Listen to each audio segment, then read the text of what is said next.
All right, welcome. Today we are diving into a high-yield clinical skill that can make a huge difference for your patients. We're talking about correctly identifying and managing orthostatic dizziness, and we're going to focus on two absolute cornerstones, the active stand test and the structured medication review.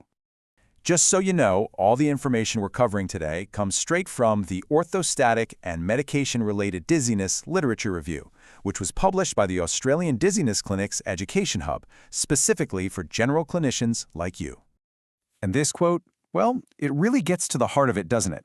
It tells us that with just 10 minutes and a piece of equipment you already have, you can diagnose and often fix a problem that's seriously impacting your patients' lives. And you can do it without even reaching for the prescription pad. So let's start by talking about why this is such a big deal. The stakes are really high here.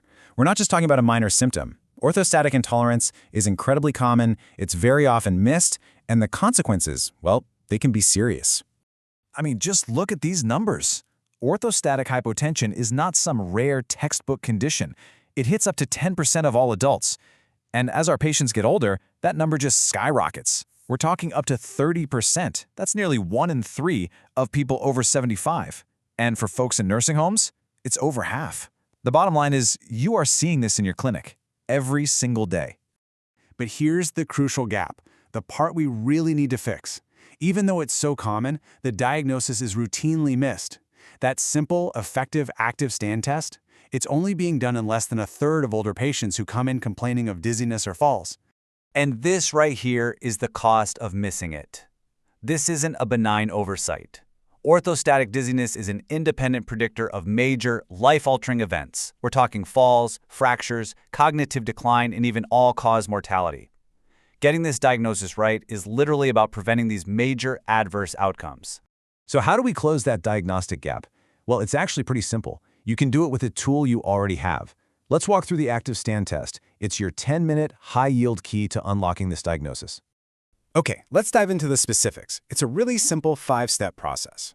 First, get your patient to lie flat for 5 minutes. This gives you a true baseline blood pressure and heart rate. Second, have them stand up actively, on their own, no helping hands, and make sure their feet are uncrossed. Third, and this is absolutely key, you're going to measure their BP and heart rate at 1, 3, 5, and 10 minutes. Fourth, at each of those times, ask them how they're feeling and write down their symptoms. And finally, number 5, safety first. If at any point they feel like they might pass out, sit them down immediately. Now, knowing the steps is one thing, but avoiding the common pitfalls is just as important. And this is where things can go wrong. The single most common error is just taking one reading at 1 minute. If you do that, you're going to miss both initial and delayed orthostatic hypotension. Using a passive sit or a tilt table actually blunts the gravitational stress we're trying to measure. Another big one, don't ignore their symptoms just because the blood pressure numbers look okay. You might be missing conditions like POTS, where the heart rate is the real clue. And finally, a practical one. If the patient doesn't bring all their meds with them, your next crucial step is basically impossible. Okay, so let's say you've done the test and you've got your diagnosis. This leads us to what is, without a doubt, our single most effective intervention, the structured medication review. Honestly, this is where you can make the biggest difference. And this number is truly practice-changing.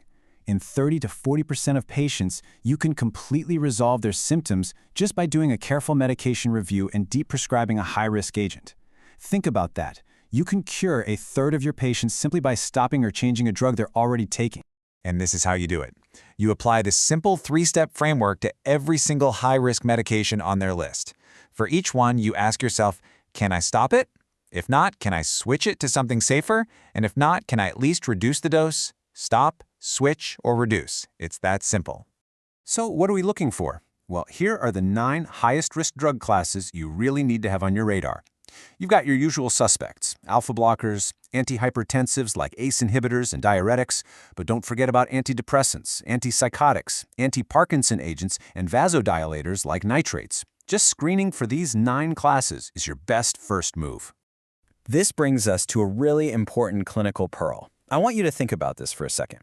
For every single dizzy patient who is taking blood pressure medication, there is one question that you absolutely have to ask yourself. And here's the answer. The question is, what is the evidence-based blood pressure target for this specific patient sitting in front of me? We often chase those aggressive targets like 130/80. But in a frail, older adult, major trials like SPRINT-MIND and HYVET tell us that a target of 140/90 is perfectly appropriate.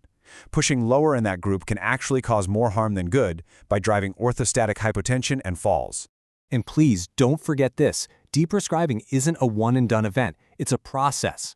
It is absolutely essential that you recheck their orthostatic vitals 2 to 4 weeks after every single medication change you make. You have to make sure the change was both effective and safe. Okay, we have covered a lot of ground. So let's just boil it all down into the key, practice-changing takeaways that you can apply in your very next consultation. Here are the 3 main things to remember. 1. The active stand test takes just 10 minutes. Check their BP and heart rate at 1, 3, 5, and 10 minutes and write down their symptoms at each point. 2. For their meds, use that stop, switch, or reduce framework across those 9 high-risk drug classes, and always recheck their orthostatics 2 to 4 weeks later. And 3. For your frail elderly patients on blood pressure meds, 140/90 is a safe, evidence-based target.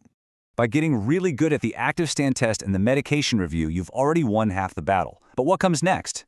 Join me in our next explainer, video 3, where we'll get into the stepwise management for patients who need it, and we'll clarify exactly when you should think about referring on. To explore more topics on all things dizziness, vertigo, and imbalance, and to get your hands on a whole range of clinician and patient materials, please visit us at AustralianDizzinessClinics.com. And hey, if you found this useful, please do subscribe and share it with your colleagues.